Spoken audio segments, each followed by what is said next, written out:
Welcome everybody to 52 Living Ideas. Today I'm doing a experimental presentation on fourfold vision.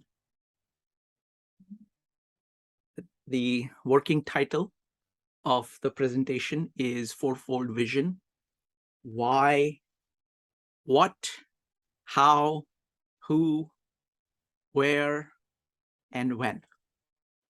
It's just exploring the vision, this idea from multiple angles. So what is fourfold vision? And here we come to the why.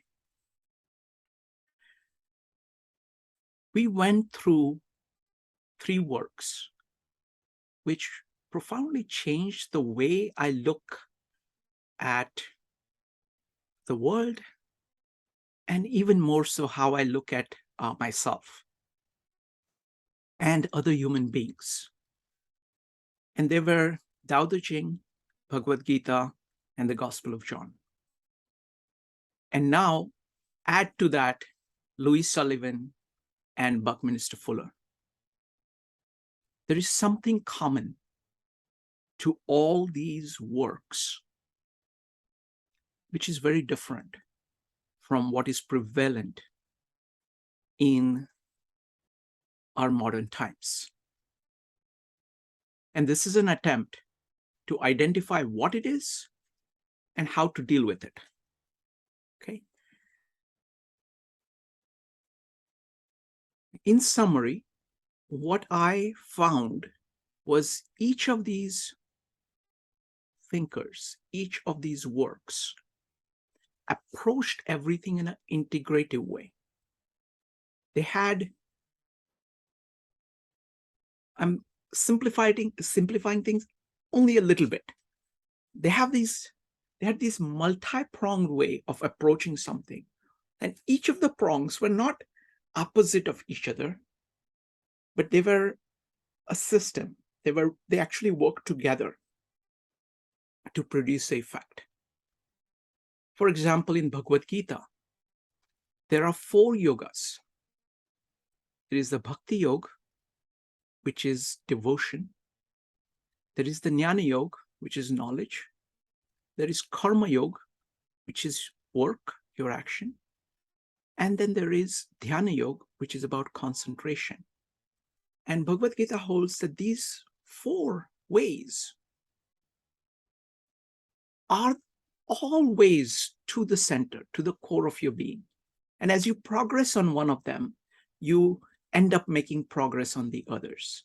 Each has its own dignity, and each is intimately integrated with the other 3.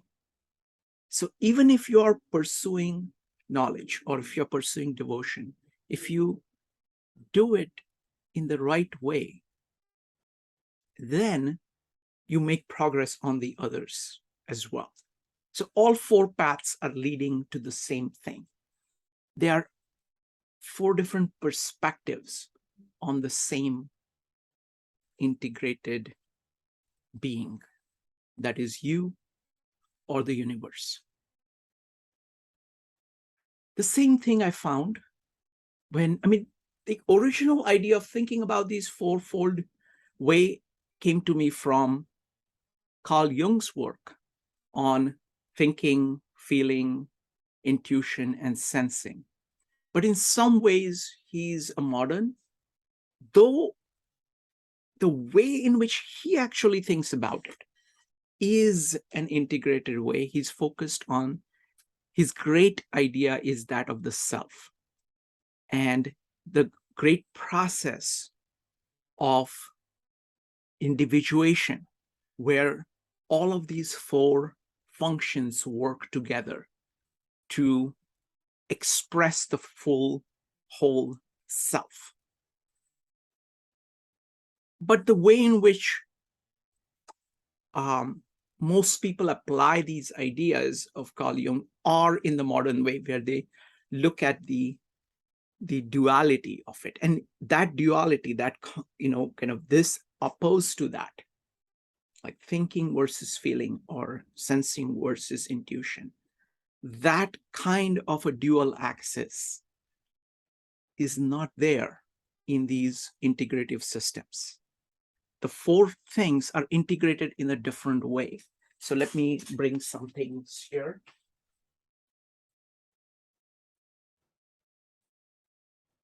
The best model that I found was a tetrahedron which has four sides, but none is opposed to the other.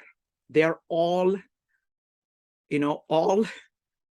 have the same place with respect to their four different perspectives on the same thing. So one thing that is different, so one way to look at what this fourfold vision is trying to get at is it is moving from opposites to factors that work together. Like in order to form this solid, there are these four surfaces.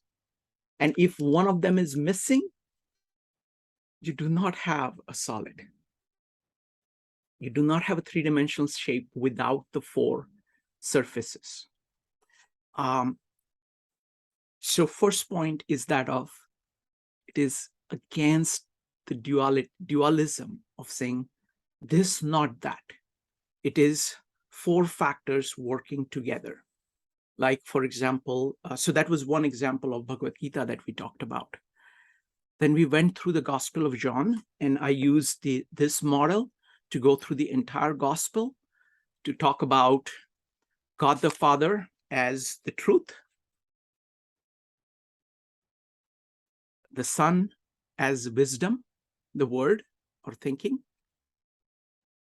the helper as the emotion or devotion, and goodness in you as the fourth factor, which brings everything together. When word becomes flesh, this approach of actual implementation of God on earth is achieved when word becomes flesh. And when you choose to act in accordance with wisdom through your love of it and reflect it in your action, then you get to the truth. So again, this is a fourfold way. This is all the Trinity goes together. They have different emphasis, but they all go together. They're one. Similarly, when you choose to act in accordance to that, and in the words of Gospel of John, terminology of Gospel of John, you choose to become children of God, then you have the unity, which has these four aspects. So that is Gospel of John. You can convert that into just what I said into pure philosophy. So there is truth, wisdom, love, and goodness, all going together. You can't be good without wisdom. You cannot be good without having the unifying influence on everybody around you, that is love. You cannot be good without your pursuit of truth. Wisdom cannot be pursued without any of the other three. So they go together. And whatever progress you make on one adds, if done the right way, in an integrated way, leads to the progress on the others. So that is the Gospel of John. Now, it also applies to Tao Te Ching. When, in Tao Te Ching, there is my favorite is number 25, which summarizes that there are four greatnesses. The Tao, which is the truth. Our own lives. So when we are being good, we have Wu Wei. It's acting without acting, or acting in accordance with truth. So that is one, two of these. And the other two are very well known, yin and yang. One which is more receptive and one which is more directive. So you can look at even Tao Te Ching through this. So this is example of how we applied it to all this. The way in which it applies to Louis Sullivan's ideas is that this is the function that you're trying to achieve. And you're trying to create forms that follow the function. And this concept he calls sympathy, what is called love or bhakti, or devotion. He calls it sympathy, which is also the unifying force. And then this one he calls expression. So it's like expression. You have to learn to express based on truth, and you create forms in the world, and you can do that only with sympathy. So that's how Louis Sullivan thinks about it. Now Bucky now takes this tetrahedron to a completely new level. If I have time, I want to read to you a fairy tale written by Bucky, the first chapter of the fairy tale. It's called the Tetra Scroll, where he talks about, when you look into the sky and you see 3 stars, the 3 stars and you are that four-part system. So that is the motivation. And what is common to all these works is that they're profoundly integrative. They integrate your deepest insights, intuitions, with your most explicit and clearly thought out words, your most deepest emotions, and your most virtuous actions. All are brought together by this way of thinking. Now, I have struggled to find a name for it because it is so alien to the modern times. I started out with tetrahedron. I used 4 functions. I have used, when converted into the orbs, I have this one right here. A second. So I made things like this, which is actually the base of the foundation of a tetrahedron. So you can imagine any tetrahedron as these spheres, spheres at each of these corners, with the corner being the center of the sphere and the sphere being about half this length, the radius of the sphere as being half the length. So these 4 touching spheres, this, and the line joining their centers is the foundation of the tetrahedron. So I thought about it this way, which is actually, it has, each of these ways of thinking about this fourfold system gives you some advantages. So these are all metaphors of trying to think integratively, using 4 different things at the same time. And then I've been looking at Bucky, and what Bucky does is that he takes the treatment of the tetrahedrons to a completely new level. And it raised in my mind, how exactly should we be thinking about it? I have used many, many different models. So I've used the tetrahedrons. I've used diagrams, doing 4 quadrants. The 4 quadrants, the problem with that is that there are opposites in that.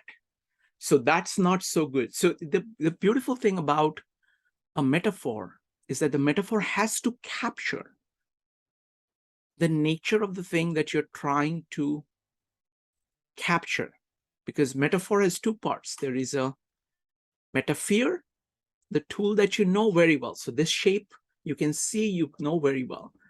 But with it, you're trying to capture a metaphor that is a way of thinking. I'm using this as a metaphor for that way of thinking.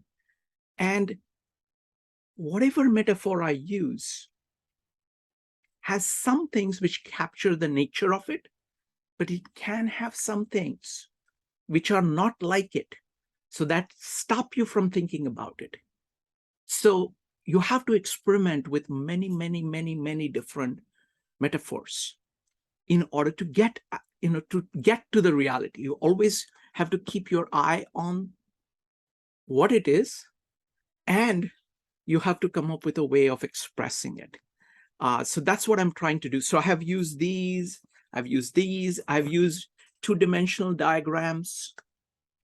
I have used ropes. So like 4 ropes intertwining with one another, 4 colored ropes, as a way of showing how these things dance together.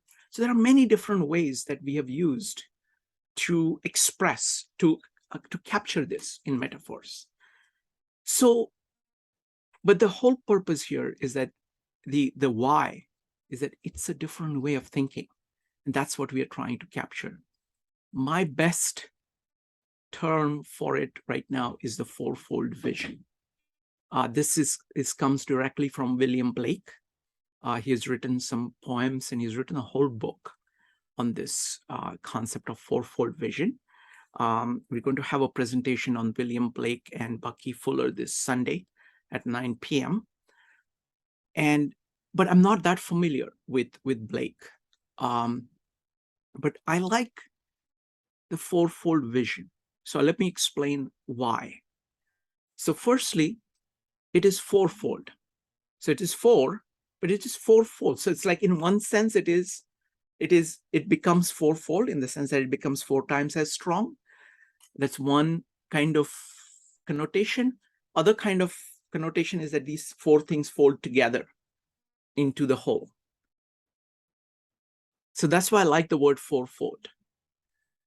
The reason I like the word vision is that really fundamentally you're looking at the world from 4 different angles.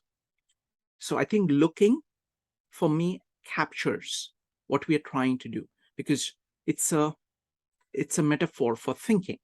Fourfold vision. It's a 4 different things. You're looking at it from 4 different angles, 4 different perspectives, in order to get a unified perspective on things. So that's why I'm using the term fourfold vision. So this, so far, is my understanding of the why. Okay, why it is worth doing it. Now, the next thing is what. So I got what, how, who, where, and when. Those are the things I want to go through. Okay. So what is it? Okay, what kind of a thing are we talking about? On one hand, we are talking about the nature of the universe. On the other hand, we're talking about the nature of our consciousness. So it is about consciousness, and it is about existence. And it moves, you can move from one to the other. So the old concept of macrocosm and microcosm is a very powerful way of thinking about what we are trying to do. We're trying to understand the microcosm, that is ourselves, and we're trying to understand the world, including human society, using this. So this model of fourfold vision, you're looking at the microcosm, that is you, and you're looking at everybody, everything around you at the same time. It allows you to do both these things. It goes between metaphysics on one hand. Like the term that Bucky uses for metaphysics is really about consciousness most of the time, and physics, that is about the world. That's the distinction that he makes. You can also think of it as inside and outside. So we're trying to understand the inside of our body. So consider the body as the separating membrane. We're trying to understand everything inside, and we're trying to understand everything outside. and we're trying to understand the relationship between these two things. So that is what we are trying to do with this idea of fourfold vision. Now the question is how? Okay, now that I'm going to use a presentation, except that I don't have a presentation. I just have the, I'm going to make the presentation in front of you. So first, let me talk about this idea of, let me make 2 circles here. So let's make this one circle, and let's make another circle here. I like it to be the same size, so I'm going to move it here. Okay, so I want to show you firstly just how this works along multiple dimensions. So now let's look at, I'm going to take a line here. I'm going to put a line like this.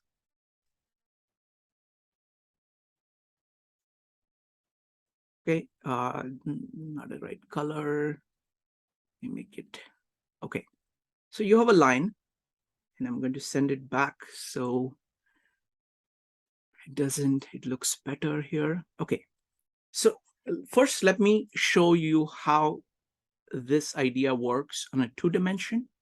Then we are going to go to 3-dimension. Then we are going to go to 4-dimension. Now, I wanted to do this live, create this live, because I want to be able to move these things to show you how it works. Okay. So now, for a moment, imagine a 2-dimensional world that you're living only on this line. Okay. And when you have one point on the line, you have just one dimension here. You don't even have 2 dimensions. You just are where you are. But the moment you put a second point, now you have a line between these two. See, you have a line between these two. So let me make it brighter, and let's make it thicker here. So now you have a line between these two. So now you have a 2-member system. Okay, two-part system in 2 dimensions.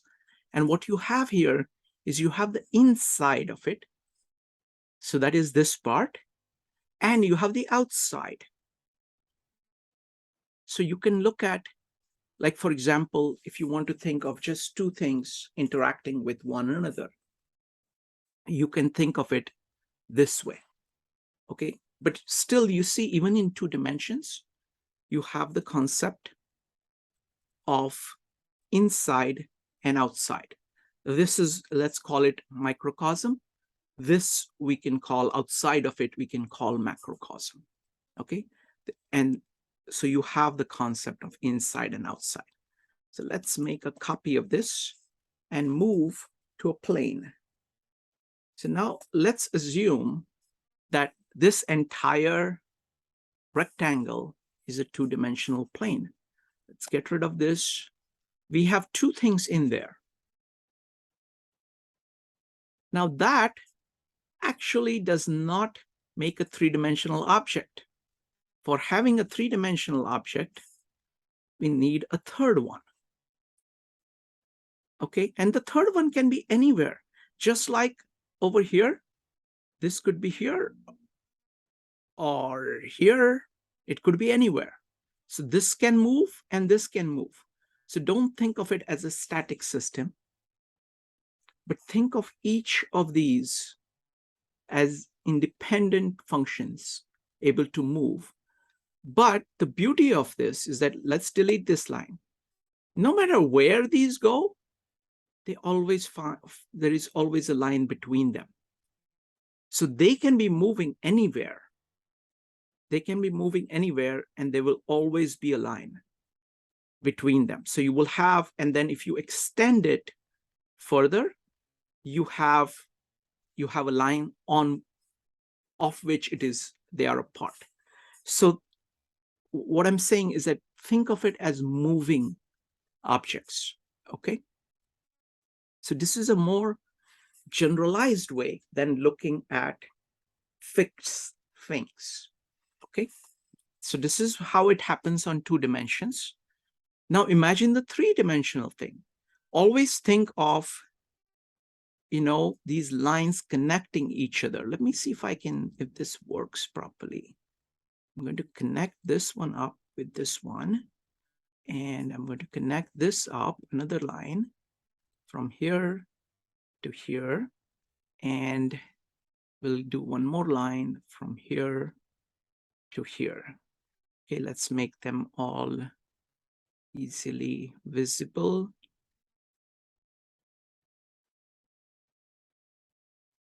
All right.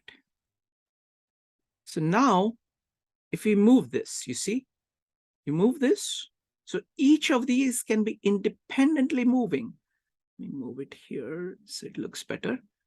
Okay, each of them can be independently moving. So they can go anywhere and you will still have a triangle.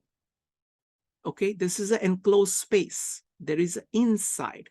So first it was in 1 dimension, now it is in 2 dimensions. Okay, but in each case, it is a triangle. So again, think of these things as moving freely, not just regular, like an equilateral triangle. Okay, not just an equilateral triangle, but think of it as independent functions, no matter wherever they go on the plane. There is always an inside, and it's a 2-dimensional system. Okay, and there is always an outside. So you can think of this as the inside or the microcosm, and this as outside. Okay, now let's take this and, Control C. I'm going to take this whole slide, copy it. Now I ask you, how do we make this naturally into a 4-dimensional object? Okay. Now, what I found the easiest way to do that is to imagine yourself looking at a paper. Okay, so look at a paper. You can draw anything, these 3 things on a paper, and these can move wherever, and you looking at it can also move.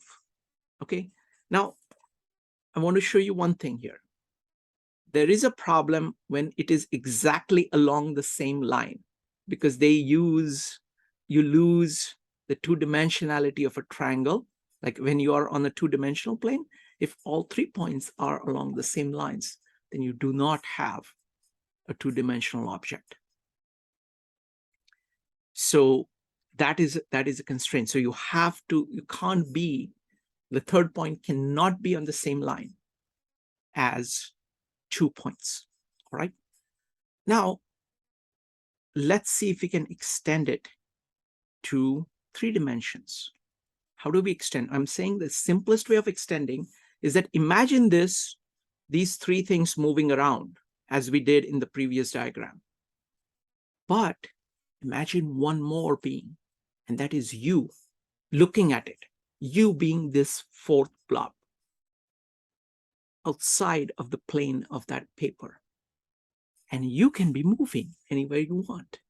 And let's imagine that we have, let's just go here, Control V. Imagine that this one is not in the plane of these others, okay, for a moment. So what's the best way of doing it? So I am going to go ahead and use another shape to do this. I'm going to use, give me a second here. I'm going to use this one right here.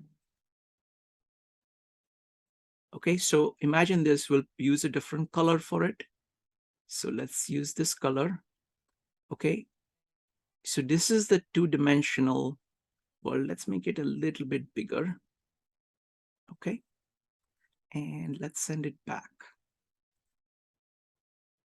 Okay, now these 3 are on this plane. And this one is outside of the plane. This is not in the same plane. Imagine it is above. So suppose this is the paper. These three objects are on the paper, and you are above it or below it, not in the plane of the paper. Okay, so that is what I'm representing here. Fortunately, slides are two-dimensional, but you can imagine I'm going to use a different color when using a line. So there is a line that is going like this. I'm going to use, no, I will use the same color for a particular reason. Let me go ahead here.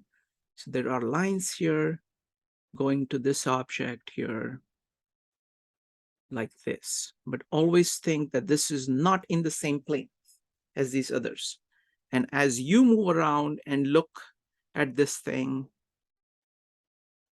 you're changing the perspective, you're still four. It's still a tetrahedron, right? It's not a regular tetrahedron like this, but it is a tetrahedron. Okay. Now you might say, oh, but you're constraining these things. Actually, any 3 points actually form a plane. So they can be moving anywhere in 3 dimensions. Any 3 points will form a flat two-dimensional plane when you connect it up. So if this is a triangle and you extend that same triangle, you will form a plane. As long as this fourth point is not in the plane, you will have a tetrahedron. Okay, so this is like any you look at 4 stars, or you look at 4 things anywhere which are not all on the flat surface, and connect them up, and you have a tetrahedron. Okay, so one thing I want to say here is that always think of these as moving.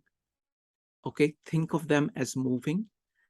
That's a crucial way of extending the idea from just regular tetrahedrons to any tetrahedron. Okay, so this very simple way I have found to be the most easy way, not just easy way, but it's the most generalized way of thinking about these 4 things. So you can think of each of them, for example, like truth, wisdom, love, and goodness.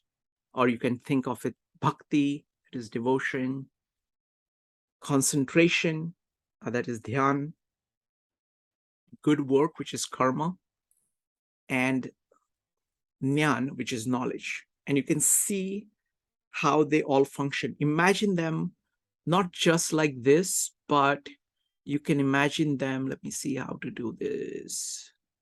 Give me a second here. So imagine like, okay, let me just put it visually here. So suppose you're thinking of this, right? So think of it as, like Bucky calls it, an event. Instead of thinking of it as a thing, think of it as an event. Think of it as something that is moving. So it is moving from here to here. Okay, it's the same thing. So this is the trajectory of it. So imagine all these 4 things moving. And no matter where they move, they're still in a tetrahedral relationship. Now, again, I want to point out that there is an inside of it. So any 4 points you connect in 3 dimensions, they form a tetrahedron, and there is an inside. Now, you can also think of an outside of it.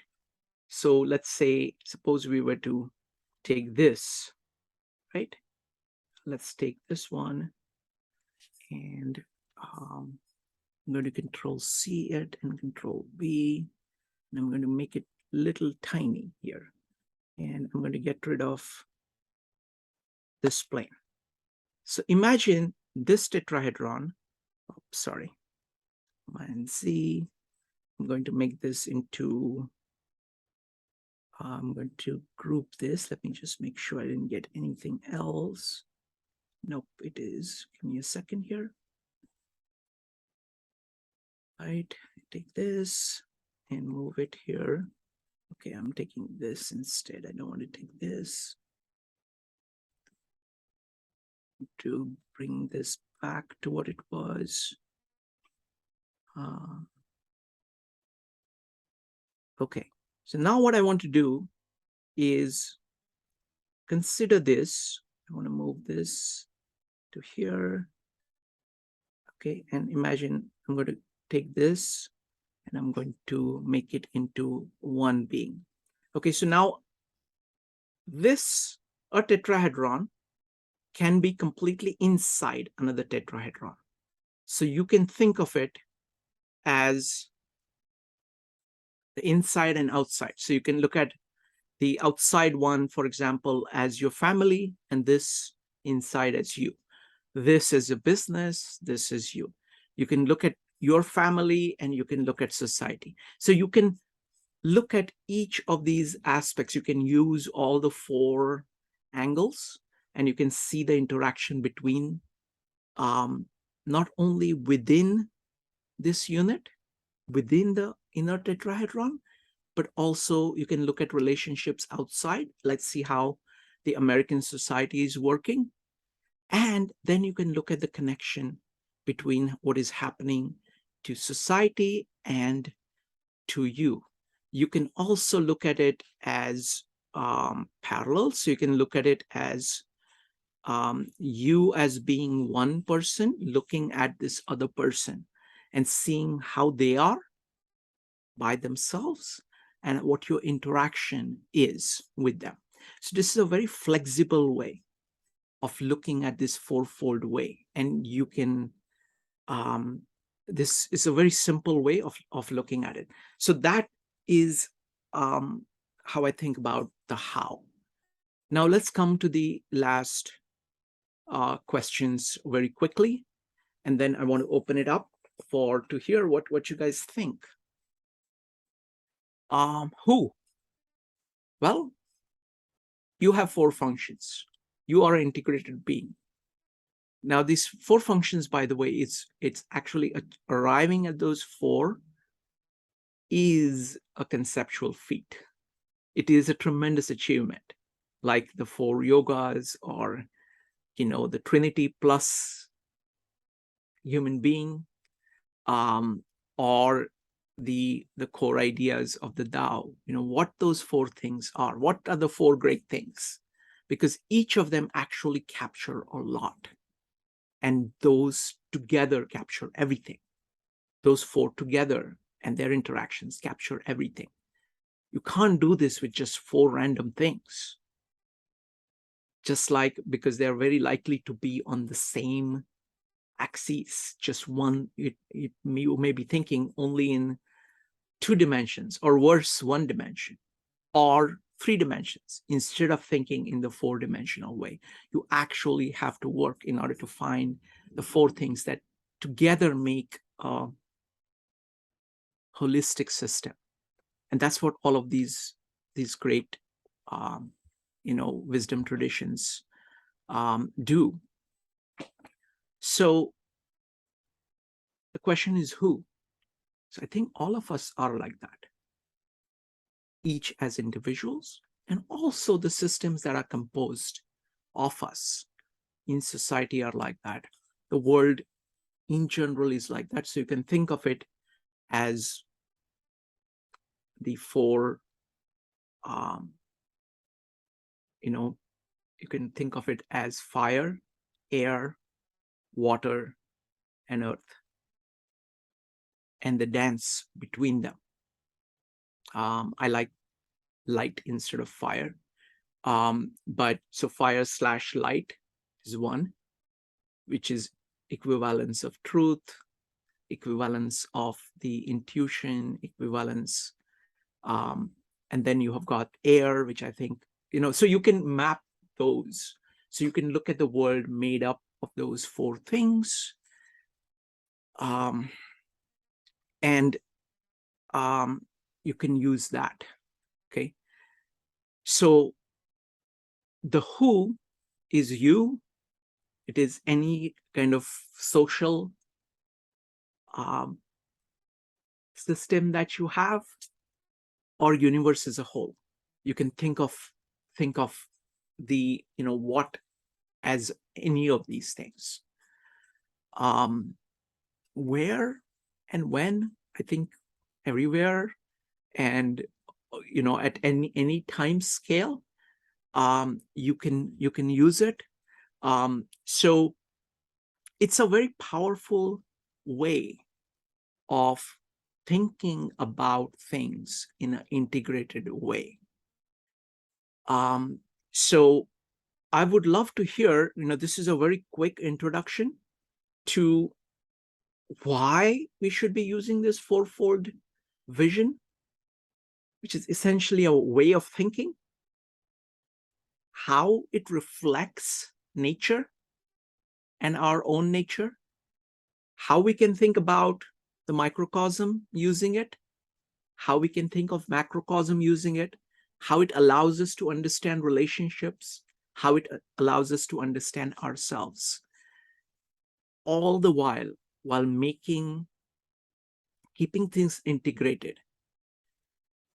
We have proclivities to focus on one rather than other. What this reminds us is that there are these 4 aspects to life that you have to pay attention to. And the point about vision is that you should place yourself at each of the vertices of this tetrahedron to keep looking from things from multiple angles. It helps you in getting better understanding of yourself. It also allows you to understand other people. It allows you to understand the society that we live in. It allows you to understand the world and our interactions with it. So that is a very quick and rough overview of this, and would love to hear what you have to say. So please go ahead and type exclamation mark or raise your hand in Zoom if you'd like to. I would love to hear from everybody what they thought of this. So we'll start with Paul. Paul, go ahead. First of all, thank you so much, Shrikant. I'm so lucky. I've gotten to watch you form your conceptualizations over a few years now. So I find poetic inspiration every time. That's why I tuned in. So thank you. So I really understood more you're into the 4 from this in a way I never would have before if I hadn't heard you tonight. So I want to create a creation story because it comes out of a question. Mm-hmm. In the beginning, God created point. On day 2, God created point 2, which added a new dimension, line. On day 3, God created point 3, which added a new dimension, plane. On day 4, God created point 4, which added a new dimension, solid. So I see in nature the reason you're so interested in 4, because that's it. That defines our 5 senses, our perceptual ability, and you don't need any more points, and you have to have those. So I'm using a geometrical proof kind of concept to kind of back you up. But then my question becomes, do we as humans just then lay arbitrary concepts on these things, and we're not discovering them, we're just creating them? And if we are just creating them, do they relate to one another in an individual way that's truly in the universe? Wonderful. Or those are my thoughts. Wonderful. So let me go ahead and respond. So firstly, I think the creation story is true, but it is in the reverse. I think you got the order wrong. In the beginning was the 3-dimensional object. It is what it is, and the world is 3-dimensional. That's what you start with. Only if you start with point then you run into all the problems that you're talking about. So one of the greatness of Bucky is that he starts with nature. All of these thinkers start with nature. So, for example, that is so with even with Gospel of John. In the beginning was the Word, and the Word was with God, and the Word was God. He was in the beginning with God. All things were made through him. So now what we have right in the beginning, all of this, all things are made through him. The things are the physical things. God the Father is, this is God the Father, the truth. This is the Word. The Word, the love between them is this. So all these three things. And all things are made through him. So there, in the beginning itself, you have all things together. So this way of thinking, so it's really kind of Aristotelian versus Platonic. The Greek geometry is Platonic. It starts with a point. There are no points. There are spheres. You have to start with a sphere. And sphere, as Bucky defines it, is not this the way in which Greeks define it. For Greeks, it's like a afterthought. It's like after a result of a lot of, for him, it's the starting point. No matter what its shape, so maybe a little bit of irregular shape, because even if you look at this close enough with a microscope, it is irregular. It's an enclosed space. So what you're starting with really is something like this, which is a hole. And then you're taking these four different perspectives on it. When you do that, you're grounded. That is exactly the difference between the modern times and this integrated way of thinking. And that's what I'm trying to capture. Wonderful. Thank you, Paul. Next up is David. David, go ahead. So it's kind of a very interesting concept that you're putting out.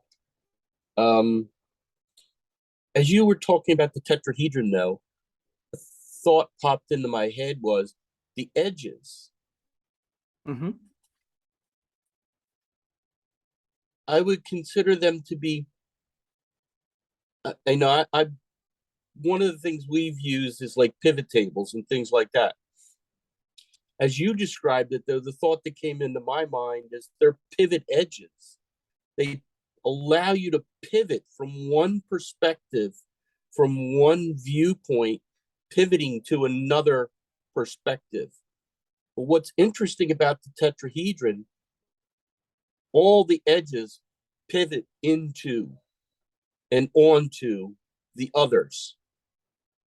So you're constantly pivoting around a whole, a center, just looking at it or viewing it from a different perspective. But they're all it's almost like they're all interrelated pivoting lines or pivoting. So it's almost like you have, instead of a pivot table, you actually have like a pivot frame. Yes. The edges of the tetrahedron, allowing you just to constantly see things from a different perspective. And sometimes it's much clearer when you look at it from the other surface. Absolutely. Beautifully put. Thank you. I could not have said it better. Just absolutely, absolutely true. Thank you. I mean, it's really, magnificent. It may seem simple, but like I have a friend who's a mathematician, so I got very excited about tetrahedrons, and I was showing him the tetrahedrons he had, and I was asking him, so what do you think of tetrahedrons? Tell me about tetrahedrons. And he just rattled off a whole bunch of things of the various symmetries. So for example, there is this edge and this edge, right? They are actually perpendicular to each other. And there is a line that is connecting them, which goes through the center. And similarly, there are two other such pairs. So there are like three pairs of these opposite edges like this. So there is like that symmetry. and then there is this fourfold symmetry around this one. You can think of tetrahedrons. The other beautiful thing about the tetrahedron is that you can think in terms of vertices. You can think of in terms of sides. So vertices like 1, 1, 1, like 1, 1, 1. The sides are 2 at a time. So what is the relationship between these two things? And what is the relationship between these two things? And what is the relationship between these two things? So that's second way of thinking about it. Third way of thinking about it is through the surfaces. So there is this one surface and one surface and one surface. So these are, they have a different nature. So you can think about all of these things that I talked about, you know, Gita, Tao Te Ching, the Gospel of John, or anything that, like, for example, Louis Sullivan thinks of form, function, sympathy, and expression.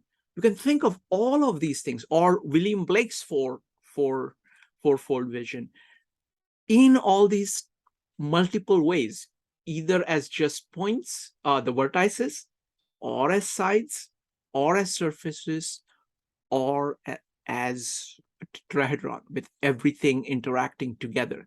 So think of it as like, you know, almost like a light going from all these points towards each other, and they are reflecting all this surface on the inner surfaces, creating, you know, that interaction is creating a unity inside of it. So it's really, really powerful. Thank you. Folks, go ahead and type an exclamation mark or raise your hand in Zoom in order to speak. Next up is Richard. Richard, what do you think? I'll have to unmute here, but Yes. this is fascinating and interesting. When I first think of Fourfold, it brings me to the writings of William Aaron Thompson and how he write about the edge of history and how cultures evolved over time, and it was always in the configurations of four. You think of Jung and his foursomes. You think of First Nations people, Indigenous people, and why four is important to them. And so the other, so four is important and not always clear or understood by many people as to why four. I have a feeling that even those who talk about fourfoldness, whether it's Thompson or Indigenous people, sometimes they may not know why four is important to them, but they just sense it, they feel it, it's important. The other thing about fourfoldness that comes to my mind right away is that we have been schooled to think of being in a three-dimensional world or universe. And that describes the three-dimensional environment, whether it's the height, the width, the length. We're all used to that kind of idea, that we're in a three-dimensional space. But you can't really be in a three-dimensional space as an observer without taking the observed, or in the observed without taking the observer into account. And that's you and me. And so you get an awareness fairly quickly that without you, there is no other in that sense. But Fuller also talked about it in the sense of self and otherness. And he said that self, in order to know yourself, you have to have awareness. In order for awareness to exist, there has to be other or otherness. And so if you work the reverse, if there's no otherness, then there can be no awareness and there can be no you. So you have to have the observed and the observer working together, which is clearly what Descartes and others tried to separate, and to think that the observed and the observer were separate, and one could in fact operate in an objective kind of world. So So the three-dimensional world we live in is actually four-dimensional if you put the observer into the play. The other thing about the fourfoldness is not to stop at four in that sense, because it's the 4 points, it's the 4 faces, or as Struppi would say, it's the 4 eyes, and it's 6 interconnections. So you can't talk about fourfoldness in a tetrahedral sense without using 4, 4, and 6.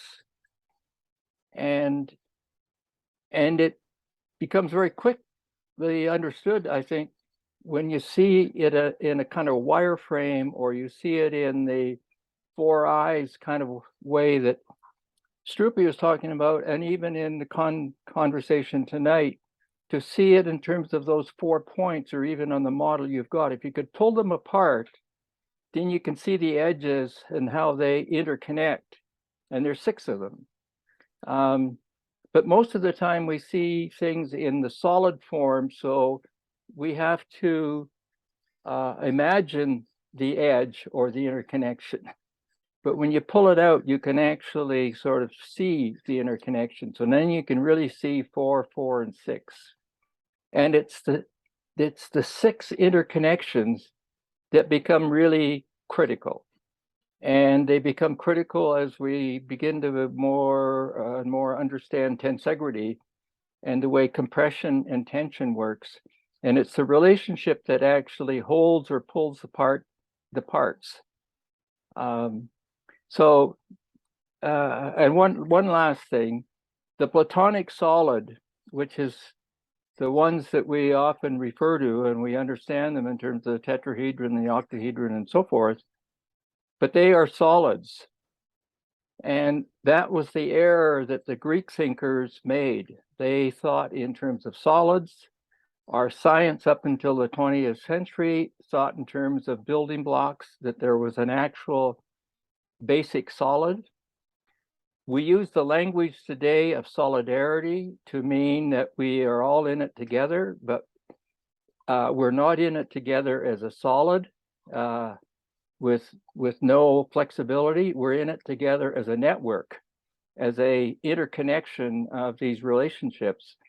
So the fourfoldness helps to unfold all of that kind of understanding. And if you understand the fourfoldness in terms of David Bohm and his thinking, you then realize that you can take all of those little triangles and you can multiply them by dividing at the midpoints, and you can unfold that fourfoldness to eightfoldness, tenfoldness, right out to infinity. It can be as complex as you want, and you can fold it back to a minimum 4, but you can't go below 4 and still have a whole system.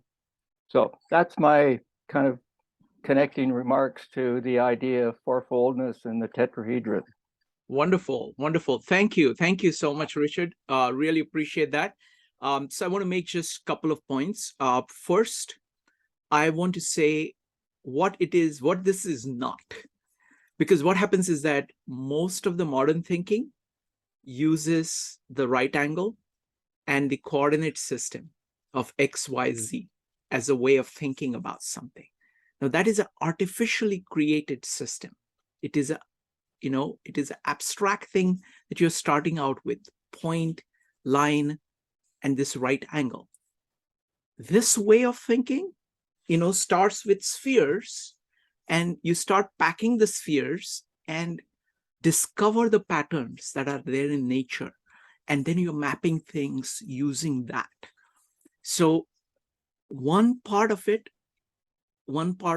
this fourfold vision or fourfold thinking is to escape from the box, because most people put everything in a box and try to go along these orthogonal lines, which when you're moving along one line, you're actually making no progress on the y-axis. Whereas these things, when each of them moves, everything else moves with it. So there is a dance between all these four things happening at the same time. So it focuses on that integration. So it is, it is Descartes' error of having, kind of separating out the observer, separating out mind and matter as two kinds of things. This idea of microcosm and macrocosm, it is simply inside and outside. And there is an integration, there is a wall, there is no hard separation between them. There is leakage. There is things that go in and out from it.